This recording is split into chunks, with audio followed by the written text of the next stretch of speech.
Coucou tout le monde, j'espère que vous allez bien. On se retrouve aujourd'hui pour un full face Huda Beauty. Vous savez que maintenant je vous fais ça régulièrement, full face d'une marque.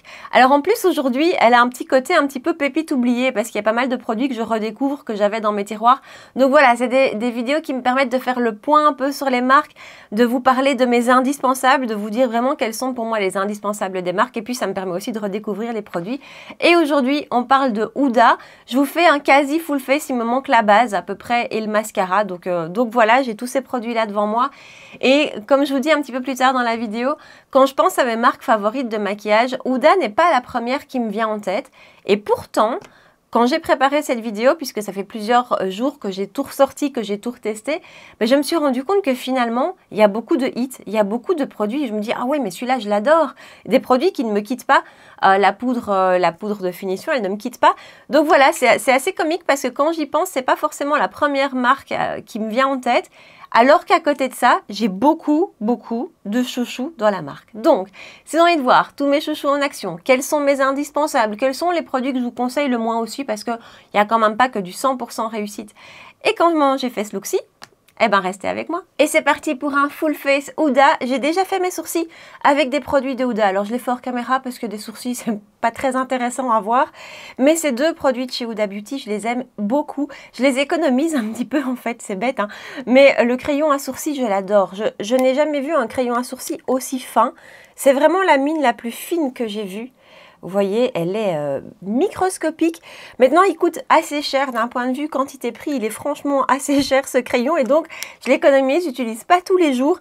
Et il y en a d'autres, en toute honnêteté, hein, il y a plein de crayons tout petit prix comme celui de chez Shiglam que j'adore. Mais celui-ci, je le trouve génial. Il est d'une précision qui est, enfin franchement, voilà, il est super. Je le rachèterai quand je l'aurai terminé, hein, j'en suis sûre. Et j'ai également utilisé le mascara à sourcils de chez Huda que j'aime tout autant. Et en fait, je l'adore parce que la brosse, elle aussi, est toute fine. Un petit peu comme Charlotte Tilbury avait ce produit-ci, hein, enfin, avait un produit à sourcils avec une brosse comme celle-ci. Je ne sais pas s'il existe encore. Et bref, j'adore parce que c'est ultra précis, c'est ultra fin. Donc voilà, les deux produits à sourcils de chez Huda, je les trouve super. Et en fait, je me suis rendu compte en préparant cette vidéo que Huda ne fait pas partie des marques qui me viennent les premières en tête quand je pense à mes marques de maquillage préférées. C'est pas forcément à Huda que je pense en premier. Et pourtant, ben, il y a plein de produits que j'adore. Il y a vraiment, ben voilà, tous les produits qui sont à côté de moi, vraiment, il y en a beaucoup que j'aime énormément. Peut-être un ou deux que j'aime un peu moins. Mais finalement, c'est une marque dans laquelle j'ai beaucoup de favoris, beaucoup de chouchous. Donc voilà. Alors, on va attaquer avec le make-up des yeux. Et en palette, j'ai un petit peu hésité parce que j'ai failli prendre la Jaguar, la mini Jaguar, qui est une palette que j'adore. Maintenant, elle n'est pas très estivale. Et donc, je me suis arrêtée plutôt sur la Rose Quartz. Alors, vous savez que le rose, à la base, c'est vraiment pas une de mes couleurs favorites pour me maquiller. Mais celle-ci, c'est une palette qui ne me quitte jamais, qui est tout le temps à côté de moi parce que j'adore ces tons un peu froids. Et dès que j'ai envie de rose un peu froid ou qu'il me faut une couleur de transition froide, par exemple, c'est toujours celle-ci que je viens chercher. Donc voilà, c'est une palette que j'aime beaucoup. Ça fait longtemps que je ne l'ai plus utilisée dans son ensemble, en tout cas, parce que je vous dis, je vais régulièrement rechercher des couleurs de transition. Mais ça fait longtemps que j'ai plus utilisé uniquement cette palette-là. Donc c'est ce qu'on va faire aujourd'hui. Je vous rapproche. Ce qui est chouette avec ces vidéos full face d'une marque, c'est qu'elles ont un petit côté pépite oubliée aussi, puisqu'il y a vraiment des produits que je redécouvre. Alors, je vais prendre Radiate, donc c'est cette teinte-ci. Je vous dis, c'est la teinte que je vais chercher quand je veux un rose un peu froid en transition. Et je vais prendre un pinceau E35 de chez Sigma et donc je vais appliquer cette teinte en transition. Ensuite, je vais prendre Precious qui est juste là avec un pinceau E38, toujours Sigma, et elle, je vais l'appliquer plutôt dans le creux de paupière. Les fards de chez Huda sont un petit peu poudreux dans la palette, mais si on tape bien le pinceau, il n'y a pas de souci, ça se passe très bien. Et je trouve que cette palette-ci, par exemple, je trouve que c'est vraiment une belle qualité. Les fards se travaillent bien, s'appliquent bien. Après, j'ai déjà eu des déceptions. Hein. Ils avaient sorti une palette en collaboration avec Cult Beauty, il me semble. J'ai oublié le nom, c'était une palette à 9 fards, c'était une gold quelque chose. Et là, j'avais été super déçue par la qualité de la palette. J'en ai eu plusieurs petites à 9 fards, c'était les nude. Je m'en suis séparée aussi parce que, voilà, je les trouvais pas incroyables. Mais à côté de ça, certaines comme la Jaguar et la Python qui sont sorties plus récemment, ou celle-ci, bah, j'aime vraiment bien la qualité. Donc voilà, j'ai eu 2-3 petites déceptions, mais cette palette-ci, par contre, je la trouve vraiment chouette. Je vais prendre Mantra qui est juste là avec un pinceau E27, toujours Sigma, et je l'applique en coin externe. Ensuite, on va prendre Energized qui est là et on va l'appliquer au doigt, celui-là. Regardez, c'est vraiment un très joli lumineux. Et donc je vais l'appliquer au doigt sur toute la paupière mobile.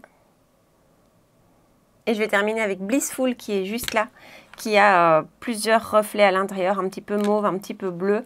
Et je vais l'appliquer juste sur le centre de la paupière. Je vais reprendre les deux teintes qui sont là, donc on a Precious et Mantra que j'ai utilisé et je reprends mon E27 de tout à l'heure et je vais mélanger les deux teintes très légèrement et je vais refaire mon coin externe, retravailler un petit peu mon coin externe. Et voilà pour les yeux, je fais un ras de cils et on passe au teint. Donc ras de cils et muqueuse supérieure avec un crayon double embout de chez Kiko de la collection Holiday Gems, c'était le numéro 02. Donc on a un côté un peu prune, j'ai utilisé ça. J'ai déjà appliqué ma lotion de chez ELF sur tout mon teint et ensuite j'ai appliqué sur le contour de mes yeux un produit de chez Jaclyn Hill Cosmetics. C'est la base hydratante contour inférieur des yeux. Voilà, j'utilise ce petit produit là, je le remets en petite couche d'hydratation quand je vais utiliser un anti-cerne qui est un petit peu compliqué. Voilà, celui d'aujourd'hui, ça pour le coup c'est pas un de mes favoris. Cela dit, on continue avec le teint. Et je vais vous montrer le combo que j'ai fait hier en fait et j'étais super contente.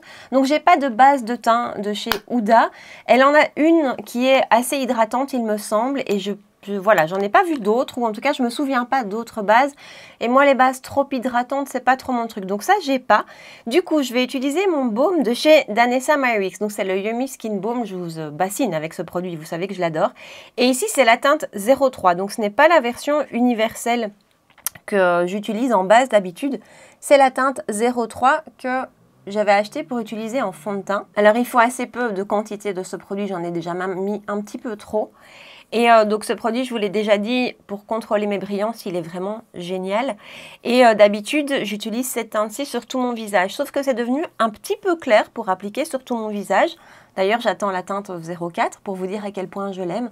Par contre, je l'ai utilisée hier de cette manière-ci, donc j'ai pas mis de base en dessous si ce n'est ma lotion ELF et j'utilise la teinte 3 juste sur le centre de mon visage, là où en général on va un petit peu moins réchauffer que sur les contours. Et vous allez voir que je vais appliquer ensuite le fond de teint plutôt sur l'extérieur et ben, c'était super. Enfin voilà, je l'ai fait hier, ça se mariait très très bien et du coup ben, top parce que mes brillances restent bien contrôlées. Ce produit-ci lisse les pores. Vient vraiment unifier le teint également. C'est pas un produit qui a une haute couvrance, mais sur le centre du visage, c'est pas forcément là où je recherche moi la plus haute couvrance. Et donc voilà, j'ai fait ce petit combo là hier et je voulais vous en parler parce que j'étais assez contente. Alors je vous le dis à chaque fois, mais le produit Danessa, il faut prendre le temps de le travailler jusqu'à ce que sa texture change et devienne vraiment poudreuse, puisque dans un premier temps, c'est plutôt un produit qui est un petit peu gras. Donc il faut vraiment bien prendre le temps de le travailler dans la peau. Mais une fois que c'est fait, c'est non seulement un produit qui va garder un petit peu de lumière, c'est pas ultra mat, hein, c'est pas un rendu carton sur la peau. Mais par contre, pour les peaux qui ont des problèmes de brillance, pour les peaux mixtes à grasse sur la zone T, c'est absolument super. Ensuite, parce que j'aime bien les bases, je vais appliquer un petit peu de la base de chez Alicia Keys, le primer, comment ça s'appelle, le sérum illuminateur coup d'éclat.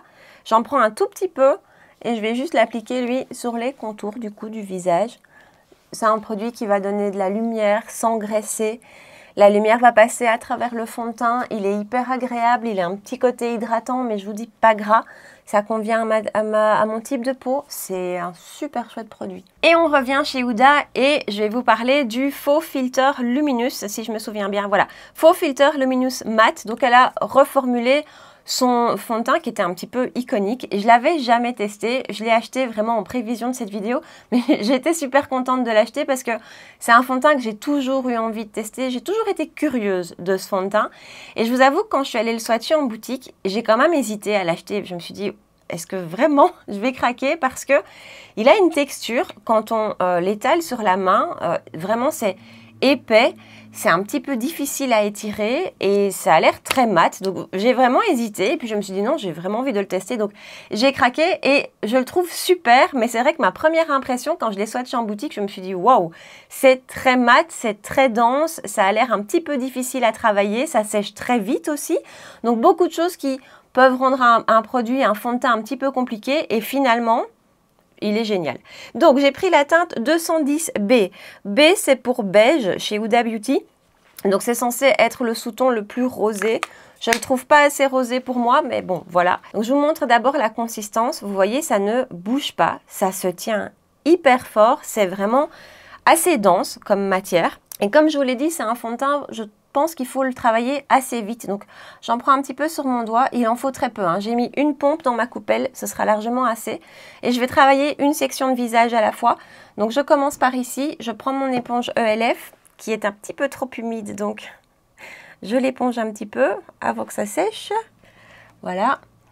Et je vais travailler d'abord les contours du visage et puis je ramènerai un petit peu vers le centre. Mais c'est vraiment plutôt sur les contours que je vais essayer d'unifier. Alors c'est un fond de teint, comme je vous dis, que finalement je trouve super. Il en faut appliquer comme ceci, en tout cas avec très peu de matière. Je trouve que le rendu est très joli. Le fond de teint ne se voit pas, la couvrance est jolie. Est moyenne plus. Alors vous allez clairement pouvoir tirer une couvrance haute si vous en mettez plus, mais alors je trouve que c'est le genre de fond de teint qui va commencer à se voir, à se sentir un petit peu. Mais avec juste une pompe, on arrive à avoir un rendu qui est top. Et vous voyez, quand on le travaille assez vite, il n'y a aucun souci, mais vraiment je n'oserais pas l'appliquer sur tout le visage et puis prendre mon temps pour le travailler. Je fais plutôt une section à la fois, mais une fois qu'on le travaille, c'est vite fait, ça se travaille bien et finalement il s'étire assez bien. Et vous voyez, je ne viens pas forcément rejoindre ma zone T parce que sur la zone T, j'ai le produit d'Anessa, ça me suffit, c'est très bien. Et les deux produits se marient très bien ensemble. Alors, j'ai utilisé aussi le fond de teint Huda sur tout le visage, sans problème. Et ça se passe très bien. Et il reste assez bien en place. Je trouve que c'est un fond de teint qui évolue très bien sur ma peau. Mais c'est vrai qu'ici, j'avais envie de vous parler de ce combo-là que j'ai fait hier. Vous voyez ici, j'ai mis le produit d'Anessa, je suis repassée par-dessus et il n'y a pas de problème, ça se passe super bien. Le fond de teint Huda, en tout cas, il en faut très peu. Il faut juste le travailler assez vite, mais après, pour le reste, je trouve qu'il s'applique très facilement. Il a un joli rendu. Il tient super bien sur ma peau. Après, c'est vraiment pas un fond de teint que je conseillerais à des peaux sèches, ça c'est une évidence que non. Et même pour une peau normale, je ne suis pas forcément sûre que c'est le genre de fond de teint qui va vous plaire. Par contre, une peau mixte à grasse, c'est vraiment top parce que niveau brillance, je vois une différence avec un fond de teint classique. Alors je brille, voilà, je brille, mais plus tard et plus joliment en fait, je trouve. Je n'ai pas un effet vraiment gras, sointant. J'ai un effet un petit peu lumineux qui apparaît... je dirais, bah écoutez, hier, je me suis maquillée à 7 h et j'ai fait ma première retouche vers 14 h avec vous savez, avec un mouchoir simplement. Donc c'était déjà beaucoup. Pour moi, autant d'heures. Et encore une fois, c'était plutôt un effet un petit peu glow qui ressortait plutôt qu'un effet gras. Donc voilà, mais c'est vrai que je ne suis pas sûre, je suis même certaine que ce n'est pas le genre de texture qui va convenir à une peau sèche, qu'une peau sèche va apprécier. Il n'y a pas de côté hydratant du tout. Ce n'est pas du tout un fond de teint qui va vous apporter du confort. Donc pour les peaux qui recherchent du confort, vous n'allez pas le retrouver. Maintenant, une peau comme la mienne, une peau grasse, moi, j'ai jamais de sensation de tiraillement. Je ne recherche pas de ce côté confort avec les produits. Pas besoin. Et donc, lui, il me convient nickel. Et vous voyez le rendu, je le trouve très, très beau. Encore une fois, vous allez pouvoir tirer de la plus haute couvrance avec ce fond de teint si vous venez en rajouter. Moi, ce n'est pas forcément ce dont j'ai envie, ni pour le moment, ni même en général. Je préfère un fond de teint que je ne vois pas, que je ne sens pas et qui m'apporte une couvrance qui est quand même... quand même belle, on est quand même sur du moyen plus. Au niveau de la teinte, c'est encore un petit peu trop clair, mais voilà, comme ça au moins je pourrais l'utiliser en hiver également. Et vous voyez, c'est le Luminous Matte, effectivement, il y a encore de la lumière qui ressort. Et pour vous donner une idée, je n'ai pas utilisé toute ma pompe. Donc c'est vraiment un fond de teint qui s'étire sans problème, qui se travaille vraiment, qui s'étire vraiment. Puisque avec une pompe, il m'en reste encore, mais je ne vais pas l'utiliser. Et on va passer à l'anti-cerne.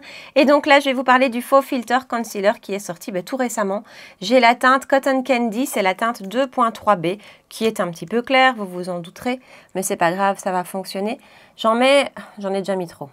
Alors, ça, c'est vraiment pas mon produit préféré de la marque. Il est sorti tout récemment et vraiment, je l'attendais avec impatience. Et c'est pas un anti-cerne facile, c'est pas un anti-cerne 100%, c'est pas une cata. Encore une fois, je le portais hier et vraiment c'est pas une cata, mais il y a de très chouettes anti-cernes à plus petit prix en plus qui pour moi se comportent mieux, en tout cas sur mon contour de l'œil. J'ai un contour de l'œil un petit peu capricieux, assez déshydraté, qui fonctionne pas avec tout. Et donc voilà, c'est pas un 100%, il n'est pas mauvais, mais sur moi c'est pas un 100%. Il faut très bien hydrater votre contour de l'œil avec cet anti-cerne parce que sinon il marque assez fort. Et pour moi, il en faut assez peu parce que si on en met trop, on va vraiment avoir un effet de matière qui va se voir.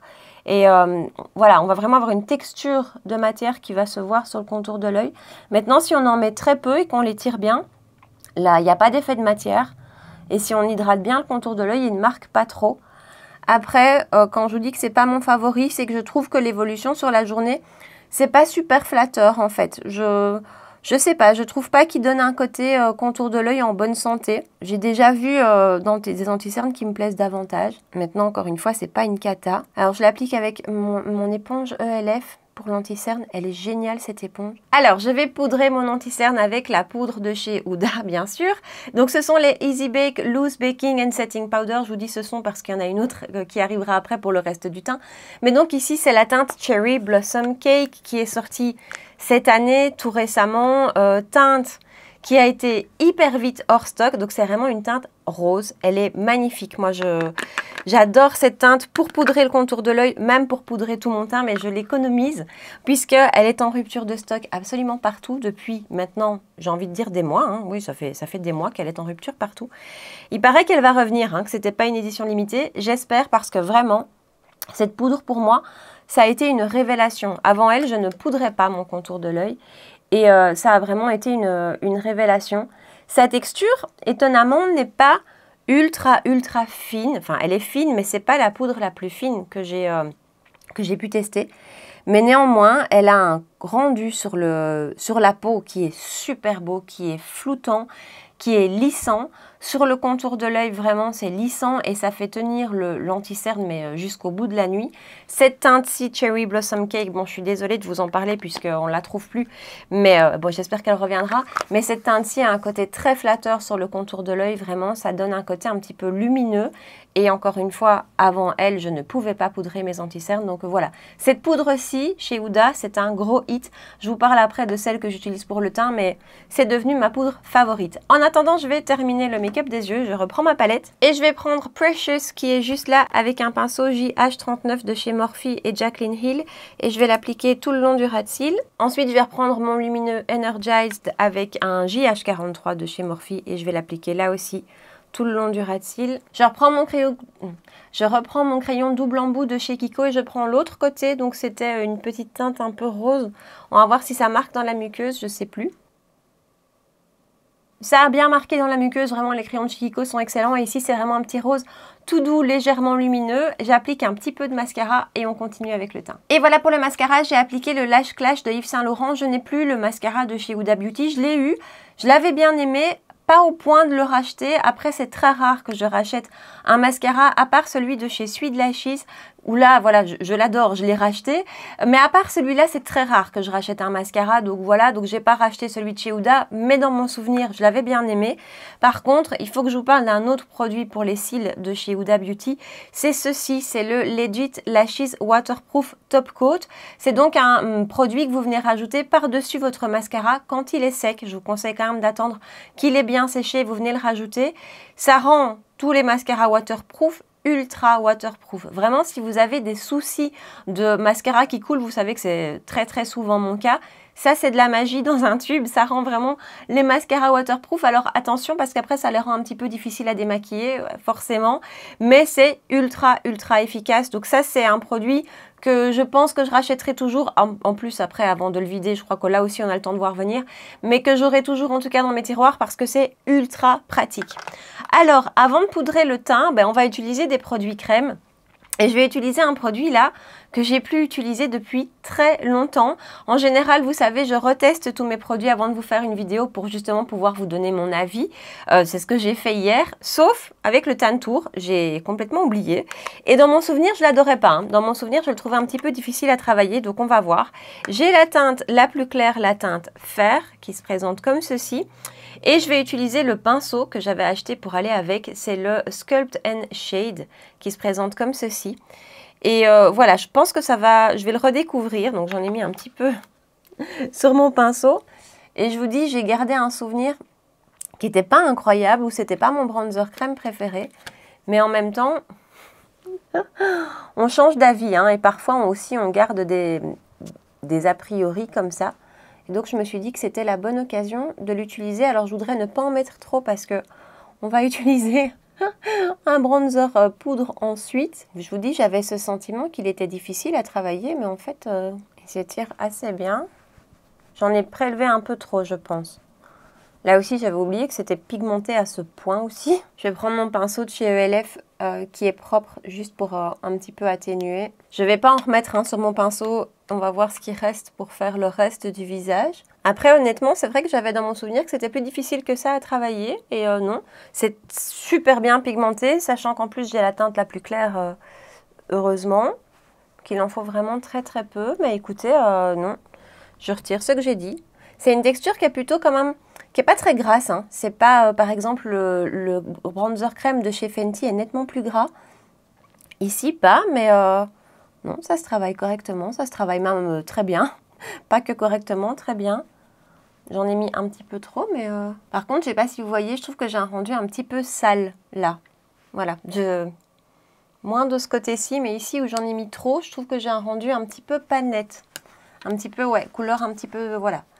Mais à côté de ça, je pense que c'est peut-être parce que j'en ai mis trop. Hein. Donc ici, j'en ai pas remis sur mon pinceau. Je ne vais pas en remettre. Je vais le retester dans les prochains jours, je pense. Je vais le laisser sortir. Je vais le retester. Ce côté-ci, j'aime bien. Je trouve que c'est joli. Ici, je trouve que c'est un petit peu plus couleur un peu terreuse comme ça. Je sais pas. Bon bref, on continue. Et avant toujours de poudrer, je vais utiliser un blush crème. Sorti là aussi récemment, ce sont les blushs en stick et j'ai la teinte Proud Pink. Ils sont canons ces blushs. Vraiment, je les adore. Je vais l'appliquer avec un pinceau de chez She Glam. Petit pinceau en forme de pâte. Il est génial aussi ce pinceau. Et ces blushs, quand ils sont sortis, j'étais vraiment à deux doigts d'en racheter d'autres teintes parce que je les trouve très très réussis. Après, je me suis contenue et je me suis limitée à une parce que vous connaissez mon problème avec les blushs. Hein, je pourrais collectionner toutes les teintes quand j'en aime un.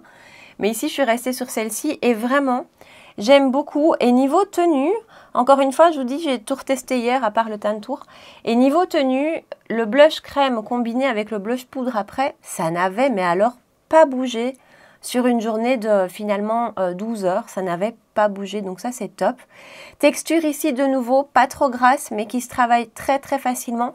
Ce sont des blushs lumineux, donc il y a vraiment une petite lumière un peu dorée qui ressort de celui-ci. C'est un joli petit rose qui donne bonne mine. Voilà, que des points positifs, quoi. Ça se travaille très bien, ça tient très bien, ça a un joli rendu. C'est légèrement lumineux, c'est un super joli blush crème, vraiment je l'ai beaucoup aimé. Du coup, maintenant, je vais pouvoir poudrer et je reprends ma poudre de tout à l'heure. Ici, j'ai la teinte, par contre, Cupcake.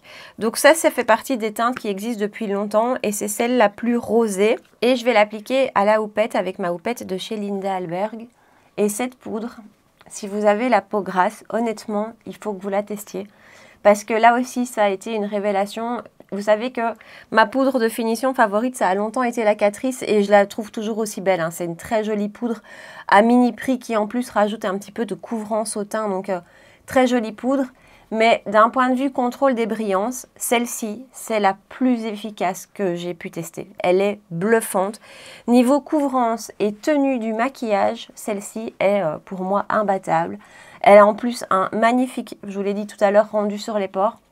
Vraiment, les pores sont floutés.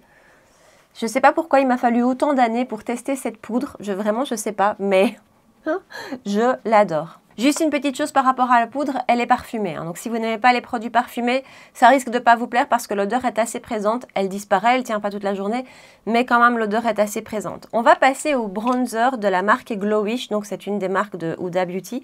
Attendez, je vais vous montrer les deux. Et ça, ce bronzer, quand il est sorti, je l'ai adoré. Ce sont des bronzers avec un effet un petit peu marbré. Il a quand même un petit bémol, en tout cas ça c'est le premier que j'ai acheté, donc c'est la teinte 01 Light et j'ai racheté en version mini puisqu'ils existent en version mini, je vais arriver à l'ouvrir, voilà, la teinte 03. Donc vous voyez ici vous avez la 03 et ici vous avez la Light. Petit bémol avec ce produit, c'est que selon la marbrure qu'on va avoir dans le produit, on n'aura pas la même intensité. Si vous avez plus de zones un petit peu plus claires, bah forcément il va être plus clair. Donc c'est difficile quand on commande en ligne. On n'est jamais super sûr de l'intensité qu'on va avoir. Et donc j'ai voulu tester la teinte 3 parce que celui-ci était un petit peu clair, surtout pour le moment. Donc j'ai eu envie de tester la teinte 3 et je vous dis en format mini c'est top. Maintenant vous avez 3 grammes dans le format mini et vous avez 8 grammes dans le format maxi. Quand même une grosse différence. Dernière chose aussi, j'ai eu le problème avec celui-ci, j'ai pas encore remarqué avec le petit, c'est que moi la texture a eu tendance à se givrer très fort. Donc je crois pas que vous allez le voir. je pense pas que ça va se voir à la caméra. Mais la texture a eu tendance à se givrer et donc difficile à prélever. Donc il faut vraiment un pinceau très dense qui va venir prélever la matière. Et moi, quand c'est trop givré, ce que je fais, c'est que je prends un petit morceau de papier collant que je colle sur le bronzer, que je retire ensuite délicatement et ça va juste enlever la pellicule supérieure. Mais voilà, mais à côté de ça, parce que c'est vrai que c'est un petit défaut quand même du produit, enfin voilà, je l'ai adoré ce bronzer. Je vais vous faire des swatchs pour vous montrer. Le 1, le fer est vraiment très clair. Le voilà. Et je vais vous swatcher le 3. Ouais, le 3 est vraiment nickel.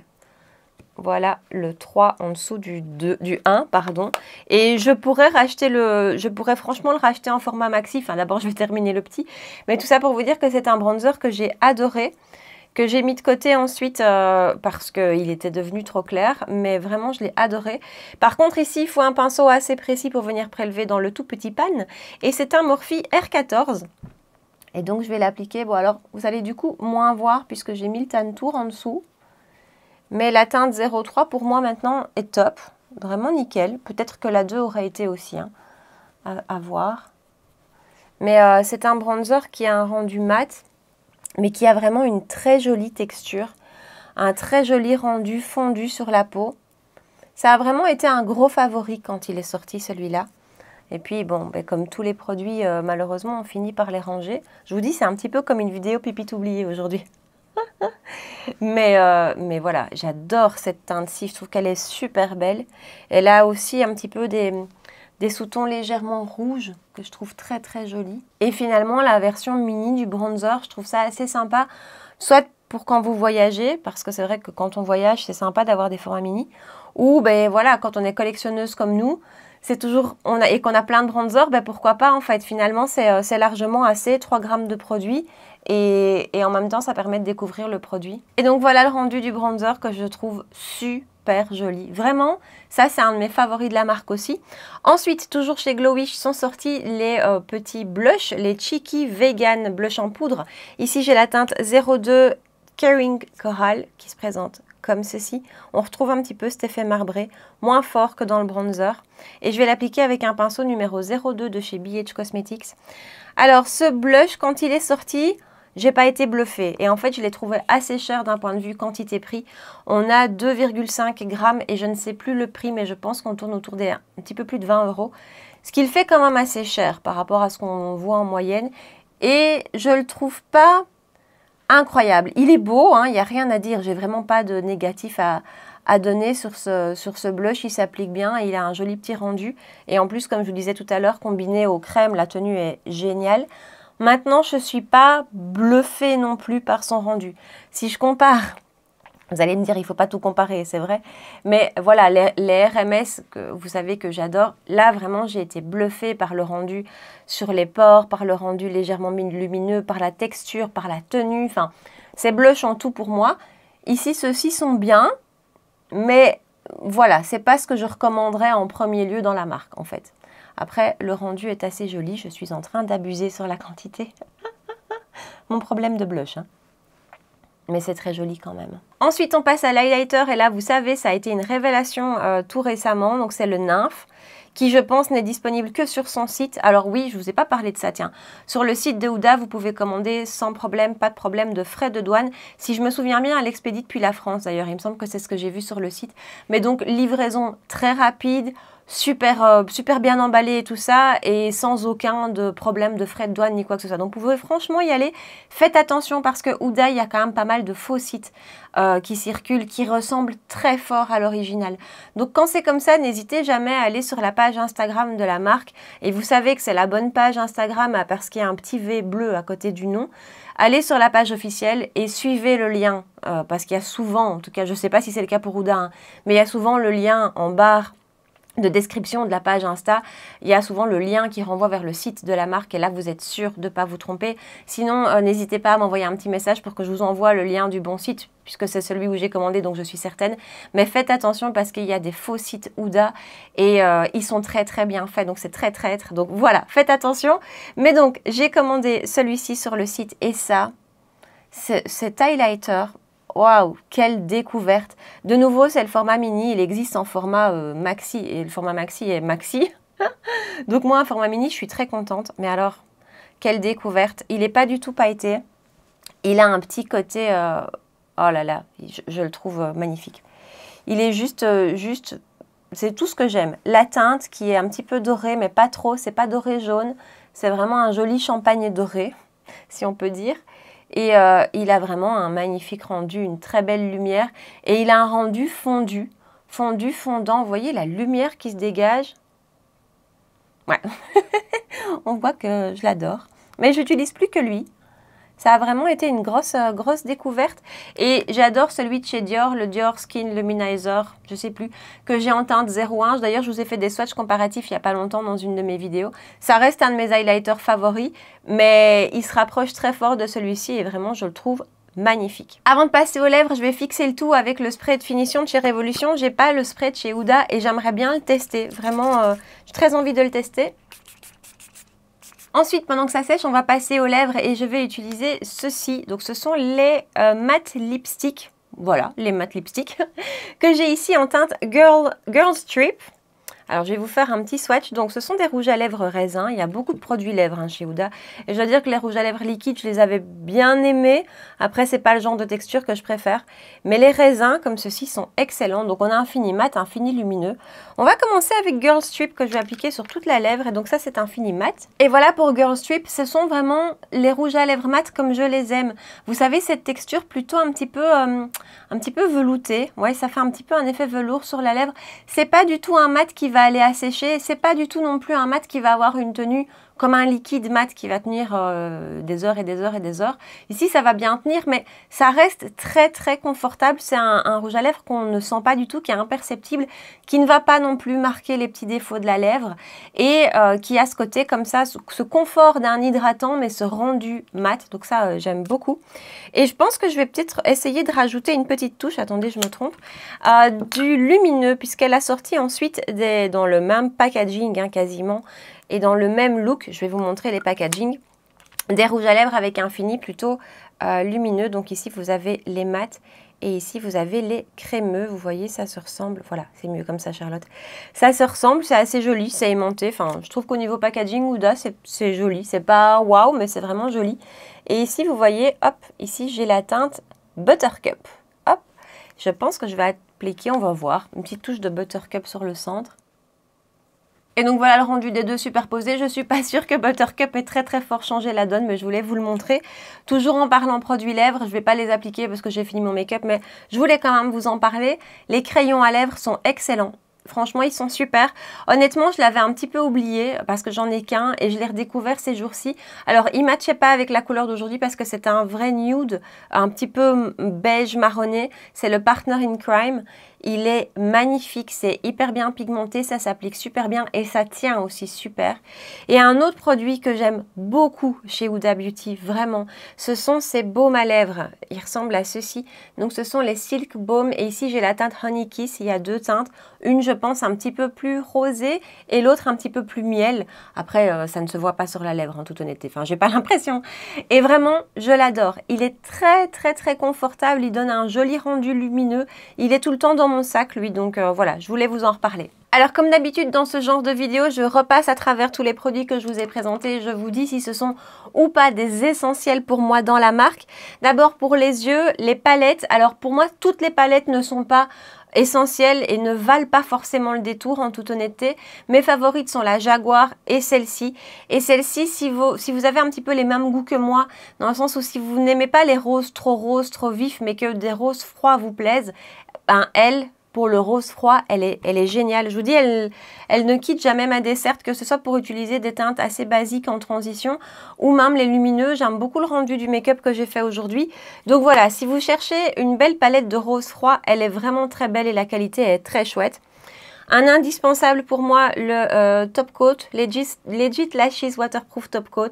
Un indispensable parce que c'est ultra pratique. Si vous avez les mascaras qui coulent, il va vous sauver. Le fond de teint, je ne sais pas encore vous dire si c'est un indispensable parce que pour un fond de teint, il en faut beaucoup pour que ce soit un indispensable. Mais néanmoins, pour mon type de peau, il est vraiment top. Donc j'en suis très contente et pourtant, encore une fois, quand j'étais en boutique et que je l'ai swatché, je me suis dit, wow, ça a l'air compliqué comme produit. Et vous savez que je n'aime pas les produits compliqués. Mais là, à chaque fois, tous les jours où je l'ai testé, j'ai beaucoup aimé le rendu, la tenue, tout. Donc, jusque-là, je l'aime vraiment beaucoup. Encore une fois, je ne le conseillerais qu'aux peaux mixtes à grasse. Je pense vraiment pas. Je suis certaine qu'une peau sèche ne va pas l'aimer et une peau normale, à mon avis, voilà, va pas forcément apprécier non plus.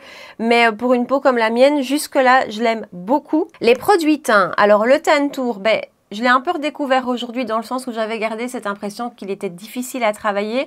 C'est pas le cas. Est-ce que c'est mon bronzer crème favori? Non, honnêtement. J'adore le Charlotte Tilbury, j'adore le Fenty. Le Fenty reste vraiment un produit que j'adore.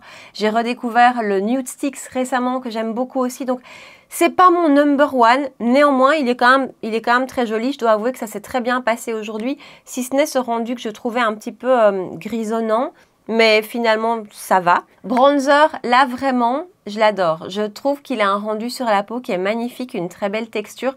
Si vous ne l'avez pas testé, pour moi, il vaut vraiment le détour. Ça fait partie... Quand j'ouvre mes tiroirs, ça fait partie de mes bronzers favoris. Et le fait qu'il existe en mini, ben pour le tester, c'est juste top. Et alors, particulièrement la teinte 3. À racheter, je ne rachèterai pas la teinte 1. Même pour l'hiver. Hein. Je me souviens qu'en hiver, je devais vraiment y retourner pour avoir l'intensité que je voulais. Après, pour les teintes très claires, les teintes diaphanes, c'est super d'avoir une teinte très claire comme ça. Mais sinon, je vous conseillerais plutôt d'aller vers du 2 ou du 3 si vous êtes dans mon type de carnation. Les blushs crème, c'est un gros oui. Très belle facilité d'application, très joli rendu sur la peau, excellente tenue, jolie petite lumière, que du positif. Les blushs poudre sont très jolis, mais pour moi, n'ont pas d'effet waouh. Et puis, vous savez que je suis embêtante avec les blushs. L'highlighter, oui. Ah oui, il est magnifique. Il est magnifique cet highlighter. Donc, un gros oui pour lui, surtout qu'encore une fois, format mini. Donc, ça fait plaisir. Un incontournable, sans aucune hésitation, la poudre. La poudre est dingue. Que ce soit pour poudrer le contour de l'œil ou que ce soit pour poudrer tout le teint, pour contrôler les brillances, pour flouter et pour faire tenir le maquillage, c'est un énorme oui. Celle-là, je ne la quitte plus. Et alors, en plus, d'un point de vue quantité, on a 20 grammes quand même. Hein. Donc, voilà. C'est une poudre qui revient à peu près 35-37 €, il me semble. Prix plein. Si vous êtes en Belgique, les codes promo passent chez Ici Paris XL très régulièrement. Donc, moi, elle m'est revenue à 29 €. Pour 20 grammes, voilà, c'est tout à fait raisonnable vu la qualité du produit. L'anti-cerne, non. L'anti-cerne, voilà, il y a beaucoup d'autres anti-cernes qui, moi, me plaisent davantage. Quand je l'avais testé la première fois, ça n'avait vraiment pas été terrible. Et puis finalement, j'arrive à le faire fonctionner, mais c'est pas un gros coup de cœur. Les produits lèvres, par contre, je les trouve très très chouettes parce que là aussi, je trouve qu'ils ont un rapport qualité-prix qui est très bon. C'est pas des produits qui sont trop chers, mais à côté de ça, ils ont une très belle qualité, vraiment. Les mats font vraiment partie de cette texture de mat que j'adore, un petit peu comme les Lisa Eldridge, même peut-être ceux-ci sont peut-être un peu plus confortables. Les Milani que j'adore, on est sur le même type de mat poudré. Ouais, c'est ça, c'est l'effet poudré sur la lèvre avec une belle tenue. Idem pour les crémeux, super jolie pigmentation, joli rendu et belle gamme de teintes. Elle a fait une belle gamme de teintes dans les nude beige et dans les nude rose, enfin bref, top. Et le baume, oui, vraiment le baume, je l'adore. Je vous dis, il quitte pas mon sac. C'était la marque Wishful d'ailleurs. Hein. Et j'ai oublié de vous parler d'un produit. Rapidement, les patchs contour des yeux de Wishful, ils sont très très chouettes. J'en ai plus là, je dois en racheter. Mais ils sont très très chouettes. Je les applique pas tout le temps. Hein. Je les applique en général une fois par semaine. Je les laisse une bonne vingtaine de minutes sur mon contour de l'œil. Et mon contour de l'œil ensuite est lissé. Alors ça reste pas des jours et des jours, mais ça reste sur la journée vraiment avec un contour de l'œil lissé. Donc voilà pour la vidéo du jour. Partagez-moi ici en bas dans les commentaires quels sont vos gros coups de cœur Huda, vos indispensables Huda. Dites-moi aussi s'il y a d'autres marques que vous avez envie que je vous fasse comme ça en full face. N'hésitez pas à me faire vos recommandations ici en bas. Si vous avez aimé la vidéo et si vous avez passé un bon moment avec moi comme d'habitude, n'hésitez pas à me rejoindre sur Instagram pour qu'on puisse papoter ensemble, à liker la vidéo juste ici en dessous et puis à vous abonner aussi à ma chaîne si ce n'est pas encore fait. 2 rendez-vous par semaine, les mercredis à 19 h et les dimanches matins à 9 h. Voilà, en attendant, prenez bien soin de vous et je vous dis à très bientôt. Ciao!